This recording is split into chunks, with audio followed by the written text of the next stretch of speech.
पंजाब के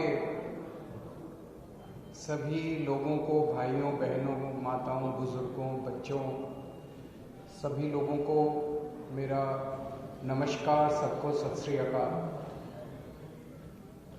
पिछले 1-1.5 महीने से मेरे पास पंजाब के अलग अलग इलाकों से, अलग अलग क्षेत्रों से टीचर्स मिलने के लिए आ रहे हैं। कॉलेज के टीचर्स आ रहे हैं, कच्चे टीचर्स आ रहे हैं, पक्के टीचर्स आ रहे हैं, हर किस्म के टीचर्स आ रहे हैं, प्राइवेट स्कूलों के टीचर्स आ रहे हैं।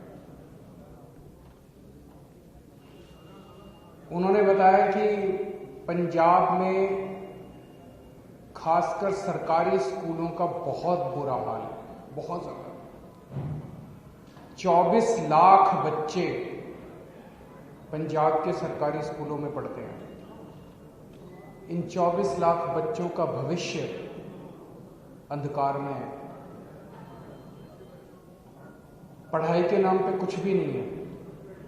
उन्होंने बताया कि बहुत सारे सरकारी स्कूल ऐसे हैं जिनमें एक भी टीचर नहीं है। 7वीं क्लास तक के स्कूल ऐसे हैं जिसमें एक भी टीचर नहीं है। कई स्कूल ऐसे हैं जिसमें केवल एक ही टीचर है सारी क्लासेस के लिए, 7 क्लासों के लिए एक ही टीचर है। और उन्होंने बताया कि सरकार ने उसके ऊपर पुताई करवा दी और उसके ऊपर लिख दिया स्मार्ट स्कूल। उनको स्मार्ट स्कूल बना दिया। जब 2015 में दिल्ली में हमारी सरकार बनी थी, दिल्ली के सरकारी स्कूलों का भी इतना ही बुरा हाल था, बहुत बुरा हाल था। सरकारी स्कूलों में, दिल्ली के सरकारी स्कूलों में भी पढ़ाई के नाम पे जीरो थे लोग। अगर कोई गरीब आदमी थोड़ा सा भी पैसा कमा लेता था तो वो कोशिश करता था मैं अपने बच्चे को किसी बगल के प्राइवेट स्कूल में पढ़ा दूं।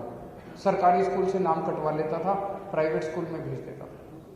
लेकिन आज 7 साल के बाद दिल्ली के सरकारी स्कूलों की काया पलट गई है बिल्कुल। इतना शानदार काम हुआ है दिल्ली के सरकारी स्कूलों में कि उसकी चर्चा देश में नहीं, विदेशों के अंदर चारों तरफ उसकी चर्चा हो रही है। इस बार दिल्ली के सरकारी स्कूलों के नतीजे, अगर मैं अपनी तारीफ करूं तो उसका फायदा नहीं है। नतीजे कैसे आ रहे हैं? नतीजे 99.7% नतीजे आए हैं सरकारी स्कूलों में। प्राइवेट स्कूलों के भी इतने अच्छे नतीजे नहीं है, प्राइवेट स्कूलों को पीछे छोड़ दिया। तो जैसे दिल्ली के सरकारी स्कूलों को ठीक किया, ऐसे ही पंजाब के सरकारी स्कूलों को ठीक करेंगे। अब हमें करना आता है, और हमें ही करना आता है, और किसी पार्टी को करना नहीं आता।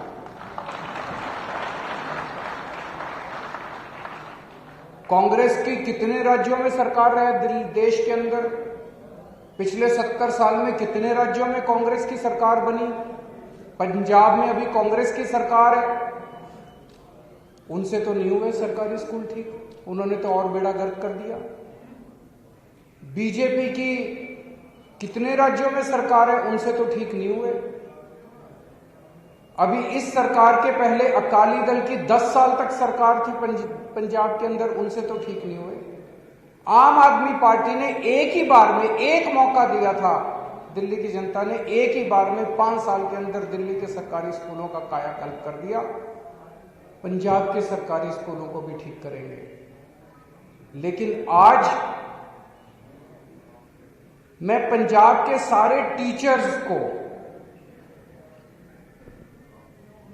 चाहे वो कॉलेज के टीचर्स हो, चाहे कच्चे टीचर्स हो, चाहे पक्के टीचर्स हो, पंजाब के सारे टीचर्स को, अध्यापक जो होते हैं, टीचर्स जो होते हैं, वो समाज का सबसे महत्वपूर्ण हिस्सा होते हैं, सबसे मानयोग होते हैं, सबसे रिस्पेक्टेड होते हैं।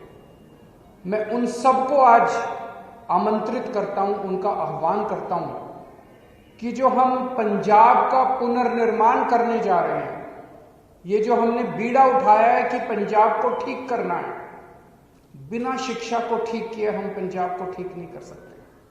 हमें अपने बच्चों का अगर भविष्य, जब तक हम बच्चों का भविष्य ठीक नहीं करेंगे तब तक पंजाब ठीक नहीं हो सकता। इसलिए उन सभी टीचर्स को मैं आज आमंत्रित करता हूं, आइए इस मुहिम में आप लोग शामिल होइए।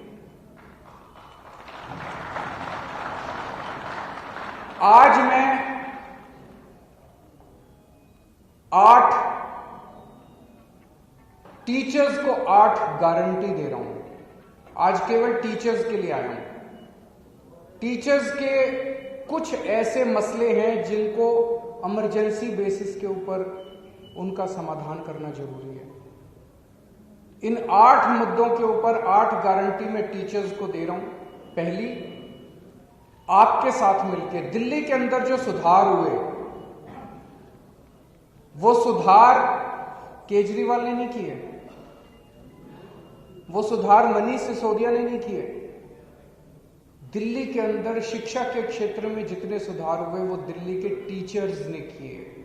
हमने तो केवल अच्छा माहौल दिया था उनको, हमने अच्छा माहौल दिया और दिल्ली के टीचर्स ने कमाल करके दिखा दिया, जादू करके दिखा दिया। सो पहली गारंटी ये है कि पंजाब के अंदर भी माहौल बदलेंगे, टीचर्स को अच्छा माहौल देंगे और टीचर्स के साथ मिलके पंजाब के शिक्षा के क्षेत्र में क्रांति लेके आएंगे, जैसे दिल्ली के अंदर लेके आए थे। ये हमारी सभी टीचर्स को और पेरेंट्स को गारंटी है। इसका मैं पूरा मसौदा तैयार कर रहा हूं मनीष सिसोदिया जी के साथ। कुछ दिन के बाद मैं दोबारा आऊंगा आपके बीच में, उस दिन शिक्षा पे बात करेंगे। आज केवल टीचर्स की बात कर रहे हैं। दूसरा, मेरे पास कुछ टीचर्स मिलने के लिए आए, बोले जी 18 साल हो गए उनको काम करते हैं, अभी तक कच्चे हैं। मैंने उनसे पूछा कितनी तनख्वाह मिलती है। भगवंत मान जी भी मेरे साथ बैठे थे कल। मैंने पूछा कितनी तनख्वाह मिलती है। आपको जान के ताज्जुब होगा, 18 साल काम करने के बाद एक टीचर को 10,000 रुपए महीना तनख्वाह मिलती है। इतनी दुर्गति टीचर्स की, इतना अपमान टीचर्स का। दिल्ली के अंदर न्यूनतम मिनिमम वेज, अनस्किल्ड लेबर, अगर कोई अनस्किल्ड लेबर 1 महीना काम करता है तो उसको मिनिमम वेज 15,000 रुपए मिलते हैं दिल्ली के अंदर। टीचर्स को यहां पे मिनिमम वेज भी नहीं मिलता, मिनिमम वेज के बराबर भी नहीं मिलता उनको केवल 10,000 रुपए महीना टीचर्स को मिलता है। और वो बोले जी 10,000 तो मैक्सिमम है। कई टीचर्स ऐसे हैं जो 3,000 रुपए काम कर रहे हैं, कई टीचर्स ऐसे हैं जो 5,000 रुपए काम कर रहे हैं।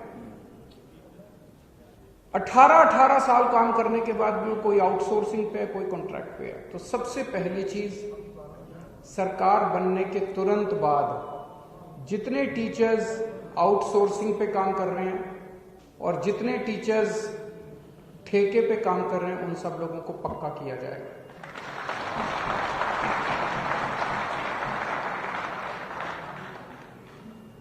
ऐसे कई सारे कच्चे टीचर्स का चंडीगढ़ के पास धरना प्रदर्शन चल रहा है कई दिनों से। मुझे पता चला कि चंडीगढ़ के पास एक जगह एक पानी की टंकी के ऊपर एक महिला टीचर और 2 पुरुष टीचर कई दिनों से पानी की टंकी के ऊपर चढ़े हुए हैं।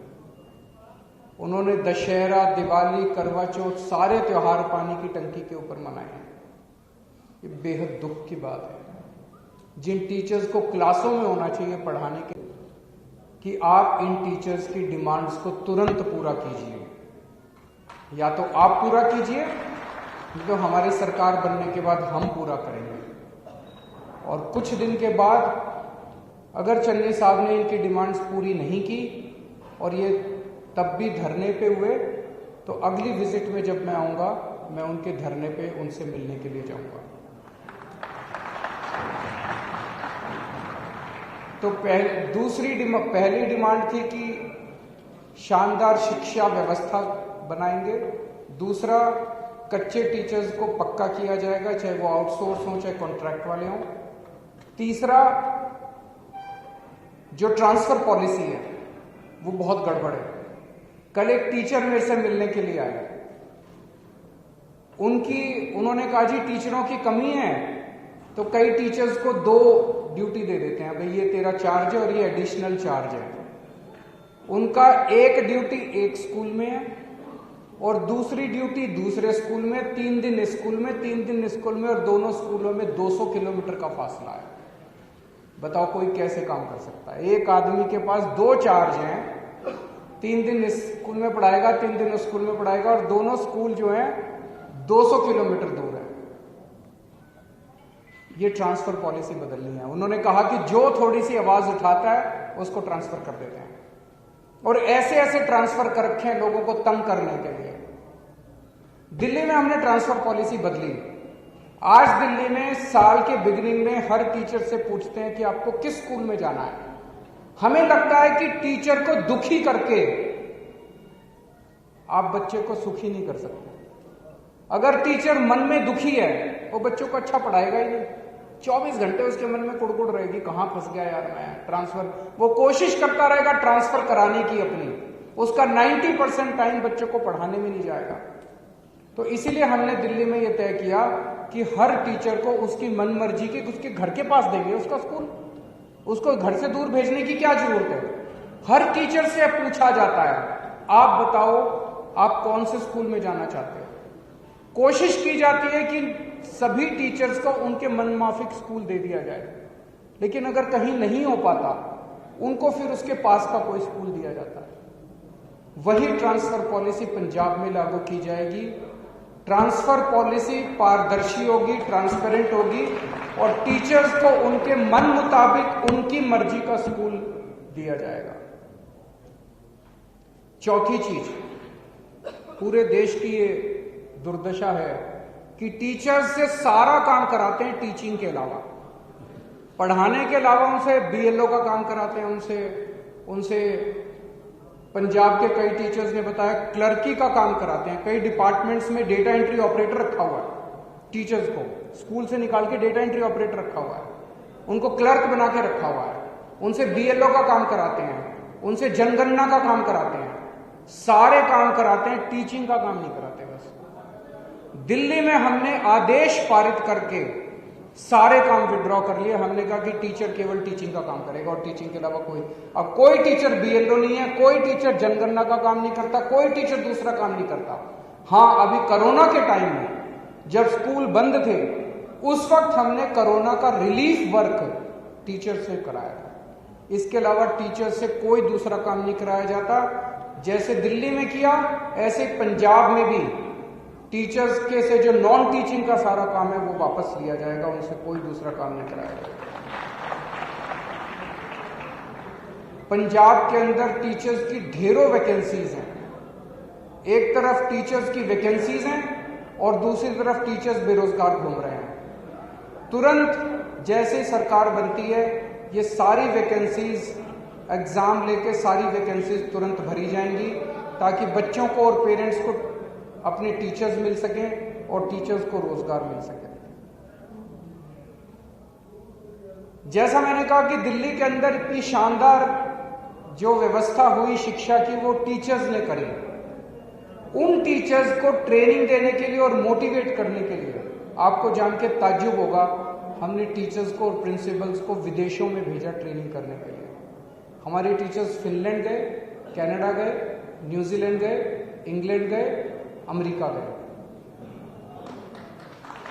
तो जैसे दिल्ली के टीचर्स को, और आईएम लखनऊ, आईएम अहमदाबाद और आईएम 1-2 और आईएम्स के साथ टाई अप करके वहां उनको ट्रेनिंग के लिए भेजा।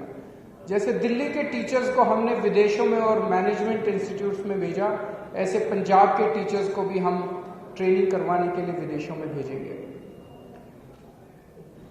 छठा, अभी टीचर्स को टाइम पे प्रमोशन नहीं मिलता पंजाब में। अगर किसी को प्रमोशन लेनी है, कोई पॉलिसी नहीं है प्रमोशन की, तो हर आदमी को प्रमोशन लेने के लिए हाईकोर्ट जाना पड़ता है। ये बंद किया जाएगा, टाइम बाउंड प्रमोशन किया जाएगा, सबको टाइम पे प्रमोशन मिला करेंगे। और आखिरी 8वीं बात, सभी टीचर्स को और उनके परिवार के लोगों को कैशलेस मेडिकल व्यवस्था का उनके लिए इंतजाम किया जाएगा। दिल्ली के अंदर भी हमने किया है सभी टीचर्स के लिए, यहाँ भी किया जाएगा। मैं सभी टीचर्स को आज आह्वान करना चाहता हूं, आप लोगों ने अकाली दल को भी देखा, आप लोगों ने कांग्रेस को भी देखा, एक मौका आम आदमी पार्टी को भी देके देखो, कोई फर्क नहीं पड़ता। एक मौका आम आदमी पार्टी को देके देखो, जैसे दिल्ली में परिवर्तन किया ऐसे पंजाब में भी परिवर्तन करेंगे। मेरी सभी टीचर्स से गुजारिश है हाथ जोड़ के कि ये जो चुनाव आ रहे हैं, ये चुनाव पूरे पंजाब का भविष्य बदल सकते हैं। तो आप सब लोग भी अपने दोस्तों को, यार दोस्तों को, रिश्तेदारों को जरूर कहें कि वो बढ़ चढ़ के आम आदमी पार्टी को वोट दें, झाड़ू को वोट दें, ताकि हम नया पंजाब बना सकें। बहुत बहुत शुक्रिया। कोई सवाल? आजकल एलान की राजनीति चलती है, हर पार्टी एलान कर रही है, कांग्रेस पार्टी ने भी एलान किया है, लेकिन जब जो सिद्धू नाराज है, उनका कहना है कि अगर इस बार नाराज हो गया तो वापस मानूंगा नहीं। अगर इस पर नाराज हो गया तो मैं मानूंगा नहीं। कल बोला था। एक्चुअली मैं ये देख रहा हूं, सिद्धू साहब ने जैसे कल बोला, स्टेज से बोला, मैं उनकी हिम्मत की दाद देता हूं। उन्होंने कहा, चन्नी साहब ने बोला कि मैंने रेत माफिया खत्म कर दिया। चन्नी साहब ने कहा कि मैंने रेत 5 रुपए फुट कर दिया। तुरंत सिद्धू साहब ने कहा कि गलत है, झूठ बोल रहे हैं, रेत अभी 5 रुपए नहीं हुआ, रेत 20 रुपए मिल रहा है, रेत माफिया अभी खत्म नहीं हुआ। मैं उनकी हिम्मत की दाद देता हूं। उन्होंने खुद ही कहा कि चन्नी साहब जितने वादे कर रहे हैं झूठ बोल रहे हैं, जितने ऐलान कर रहे हैं झूठ बोल रहे हैं। सिद्धू साहब जनता के मुद्दे उठा रहे हैं, लेकिन सारी कांग्रेस उनको दबाने में, पहले कैप्टन साहब उनको दबाते थे, अब चन्नी साहब उनको दबाने में लगे हुए, सारी कांग्रेस उनको दबाने में लगी हुई। पर बात तो ठीक बोल रहे हैं, क्योंकि चन्नी साहब ने कहा कि बिजली मुफ्त करेंगे। अभी तक तो पूरे, आपकी बिजली मुफ्त हो गई? आपकी किसी की बिजली मुफ्त हुई? यहाँ पे इतने पत्रकार, किसी की बिजली मुफ्त हुई? किसी की बिजली मुफ्त नहीं हुई। देखो चन्नी साहब, कल मैं अभी आ रहा था, बड़े बड़े होर्डिंग लगे हुए थे, बिजली मुफ्त कर दी चन्नी, गल घर घर घर गल चली चन्नी, मसले हल करता है। तो मैंने तो जनता से पूछा जी बिजली मुफ्त हो गई? बोले जी नहीं हुई। चन्नी साहब ने कहा था मैं मोहल्ला क्लिनिक बनाऊंगा, एक मोहल्ला क्लिनिक नहीं बना पूरे पंजाब में। चन्नी साहब ने व्यापारियों को बोला मैं भ्रष्टाचार खत्म कर दूंगा, कोई भ्रष्टाचार खत्म नहीं हुआ। कल चन्नी साहब कह के आए हैं ऑटो वालों को कि मैं तुम्हारे चालान खत्म कर दूंगा, देखते हैं होते हैं कि नहीं होते।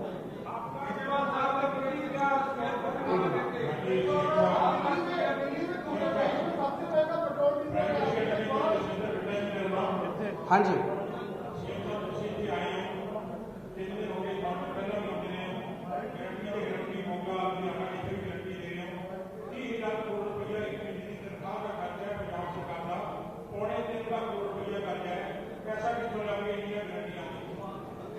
देखो जी, पहली चीज, कल मैं इनके बयान सुन रहा था, सारे कांग्रेस, चन्नी साहब के, सिद्धू साहब के, और भी कांग्रेसी, सारे जने क्या कह रहे थे? पंजाब का खजाना खाली हो गया, पंजाब का खजाना खाली हो गया। पंजाब किसने करा भाई पंजाब का खजाना खाली? 5 साल तो तुम्हारी सरकार थी, तुमने करा क्या? लूट लिया तुम लोगों ने? किसने करा पंजाब का खजाना खाली? जवाब देना चाहिए इनको। 5 साल के बाद जब दूसरा चुनाव आ रहा है, कह रहे पंजाब का खजाना खाली हो गया। तुमसे पहले 10 साल अकाली वाले थे, 5 साल तुम, 15 साल में तुम लोगों ने मिलकर लूट लिया पंजाब को, अब कह रहे हो पंजाब का खजाना खाली हो गया। 1 मिनट, हमारी सरकार बनेगी, सबसे पहले इसकी जांच करवाएंगे कि पंजाब का खजाना खाली किसने करा, इसकी जांच कराएंगे। दूसरी चीज, जब दिल्ली में हमारी सरकार बनी थी, उसके पहले 15 साल कांग्रेस की सरकार थी, वो भी दिल्ली का खजाना खाली करके गए थे। उस टाइम भी शीला दीक्षित जी कहती थी दिल्ली का खजाना खाली, दिल्ली का खजाना खाली। केजरीवाल को खजाना भरना भी आता है, जांच भी करनी आती है। तो जो लोग कह रहे हैं खजाना खाली हो गया, उनसे सरकार नहीं चलती, इस्तीफा दे दें, हम सरकार चला के दिखा देंगे, खजाना भर के भी दिखा देंगे। चन्नी साहब को मैं टीवी में देखता हूं, उनके खब्बे पास से रेता माफिया बैठा होता और सज्जे पास से ट्रांसपोर्ट माफिया बैठा होता है। सारा खजाना तो वहीं से निकल आएगा। उनकी कैबिनेट को संभाल लें, वो उनका सारा खजाना भर जाएगा अगर वो अपनी कैबिनेट संभाल लें। ना जिस तरह पिछली के दौरान आम आदमी पार्टी लगातार बोल रही कि आम आदमी पार्टी गारंटी लेके आ रही है, आम आदमी पार्टी के गारंटी सरकार करती है। पर इस वाली जी कल की विजिट हो सी जिन्ना तो उम्मीद करते हैं कि अरविंद केजरीवाल की एक गारंटी इस तरह लग रहा है कि अरविंद केजरीवाल इस प्रोजेक्टिव हिमसेल्फ कि एक शिफ्ट ये चीज जो है जिस तरह मोदी ब्रांडिंग होगी, इस तरह नजर आ रहा है कि केजरीवाल एक खुद को प्रोजेक्ट कर रहे हैं। दूसरा सवाल से नाल जुड़िया हुआ है कि ਤੁਸੀਂ ਗਾਰੰਟੀ ਦੇ ਰਹੇ ਹੋ ਪੰਜਾਬ ਭਰ ਦੇ ਵਿੱਚ, ਪਰ ਤੁਹਾਡੇ ਆਪਣੇ ਐਮਐਲਏ ਜਿਹੜੇ ਆ ਸ਼ਾਇਦ ਇਸ ਤੇ ਯਕੀਨ ਨਹੀਂ ਕਰ ਰਹੇ ਨੇ। ਕੀ ਹੈ ਤੁਹਾਡੇ ਵਿਜ਼ਿਟ ਤੋਂ ਪਹਿਲਾਂ ਹੀ ਕਿਉਂ ਸਿਟਿੰਗ ਐਮਐਲਏ ਨਾਰਾਜ਼ ਹੋ ਕੇ ਪਾਰਟੀ ਛੱਡ ਰਹੇ ਨੇ? ਸਰ ਕਲੀਅਰਲੀ ਦਾ ਥੋੜਾ ਇਲੈਬੋਰੇਟ ਕਰਕੇ ਜਵਾਬ ਦਿਓ।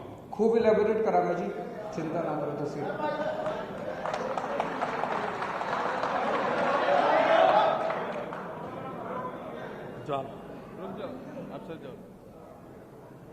जनता को मेरे पे विश्वास है, पंजाब की जनता मुझे बहुत प्यार करती है, मैं पंजाब की जनता का बहुत मान करता हूं और मैं अपने आप को सौभाग्यशाली समझता हूं कि मुझे हमेशा पंजाब के लोगों का, पंजाब की जनता का इतना प्यार और इतना विश्वास मिला।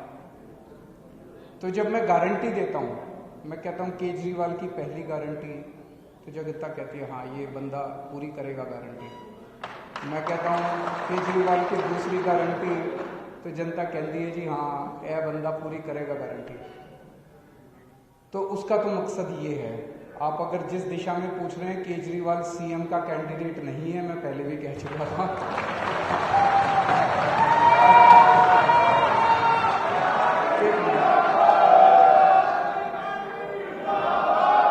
दूसरा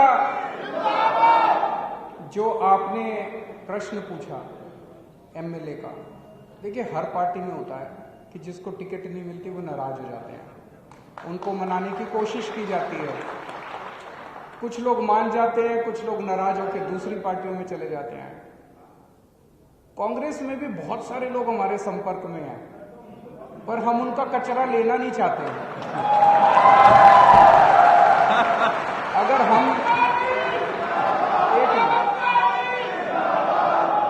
हम उनका कचरा लेना चालू कर दे, आज शाम तक मैं चैलेंज कर रहा हूं 25 कांग्रेस के एमएलए हमारी पार्टी में शामिल हैं। अगर ये कंपटीशन ही करना है कि उनके कितने और हमारे कितने, हमारे तो 2 ही गए हैं, उनके मैं चैलेंज कर रहा हूं 25 एमएलए और 2-3 एमपी हमारे संपर्क में, वो आना चाह रहे हैं। तो ये गंदी राजनीति है, ये गंदी राजनीति है, हम इसमें नहीं पड़ते।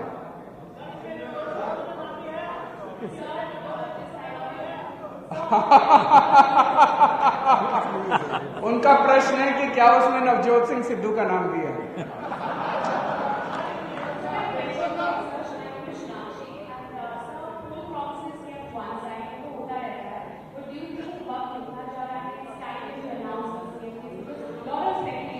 देखो 2-3 चीजें सीएम फेस का पूछ रही हैं, मेरे को पता था ये तो पूछेंगे ही।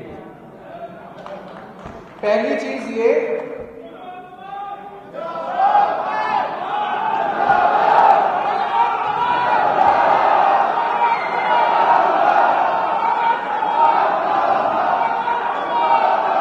एक मिनट मेरे को जवाब देने दो, मेरे को पता था ये पूछेंगे।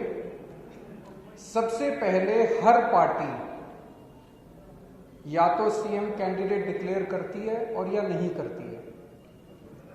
अगर करती है सीएम कैंडिडेट डिक्लेयर करने के बाद चुनाव फिर ऊपर ही जा सकता है, वो फिर नीचे नहीं आ सकता, वो पीक पे ही जा सकता है। जो पार्टी चुनाव के पहले ये रणनीति बनाती है कि हम सीएम कैंडिडेट डिक्लेयर करेंगे, वो बिल्कुल चुनाव के करीब आने के ऊपर करती है, कोड लगने के करीब आने पे या कोड लगने के बाद करती है। मैं आपको उदाहरण देता हूं, पिछली बार कैप्टन साहब को चुनाव 4 फरवरी को थे, कैप्टन साहब को 1 हफ्ता पहले कांग्रेस ने सीएम कैंडिडेट डिक्लेयर किया था। अभी तक कांग्रेस पार्टी ने, रूलिंग पार्टी है पंजाब की, उन्होंने अपना सीएम क्या, वो नहीं बता रहे कि सिद्धू साहब बनेंगे कि रंधावा बनेंगे कि चन्नी साहब को ही कंटिन्यू करेंगे, वो भी बता ही नहीं रहे। उधर उत्तर प्रदेश में चले जाओ, उत्तर प्रदेश में योगी साहब को उनके डिप्टी सीएम, 2-3 डिप्टी सीएम है, सारे कह रहे हैं जी इस बार सीएम कैंडिडेट नहीं करेंगे, हम तो लोटस पे, कमल पे चुनाव लड़ेंगे। उत्तर प्रदेश में बीजेपी का सीएम कैंडिडेट कौन होगा पता ही नहीं है। उत्तराखंड के अंदर बीजेपी का सीएम कैंडिडेट कौन होगा पता ही नहीं। कांग्रेस का सीएम कैंडिडेट कौन होगा, हरीश रावत होंगे कि उनके वो होंगे पता ही नहीं है। गोवा के अंदर चुनाव हो रहे हैं, गोवा के अंदर बीजेपी का सीएम कैंडिडेट रोज बेचारा सीएम घूम रहा है, दिल्ली के चक्कर काट रहा है मेरे को सी, अभी किसी पार्टी ने डिक्लेयर नहीं किया। मैं आपको ये एश्योरेंस दे रहा हूं, बाकियों से पहले कर देंगे हम।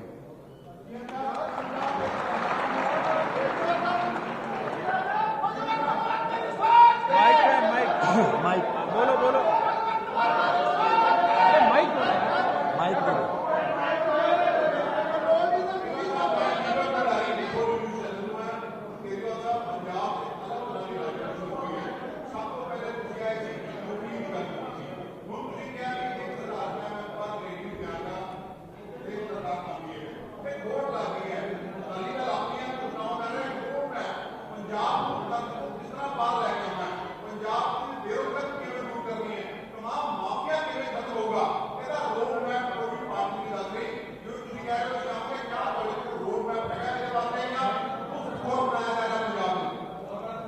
मैं 1 मिनट, वो कह रहे हैं कि क्या पंजाब को मुफ्त खोर बनाया जा रहा है। मेरे को बुरा मत मानना, इस शब्द से आपत्ति है। क्या हमारे पंजाब की सारी महिलाएं मुफ्त खोर हैं? मैं पूछ रहा हूं मुफ्त, सुनिए ना जवाब, सुन तो लीजिए। हमारे पंजाब की महिलाएं मुफ्त खोर नहीं है। अगर मैं किसी महिला की जेब में 1000 रुपए महीने डाल देता हूं और वो बच्ची अच्छी शिक्षा ले लेती है, उससे वो बच्ची कॉलेज चली जाती है, किताबें खरीद लेती है। अगर किसी गृहिणी की जेब में 1000 रुपए आ जाते हैं, वो अपने बच्चों के लिए पढ़ाई अच्छी कर लेती है। किसी माँ की जेब में 1000 रुपए आ जाते हैं, वो उसके घर बेटी आई हुई है, उस बेटी को थोड़े से पैसे दे देती है। इसमें क्या मुफ्तखोरी क्या है? वेस्टर्न कंट्रीज में इसको कहते हैं सोशल सिक्योरिटी।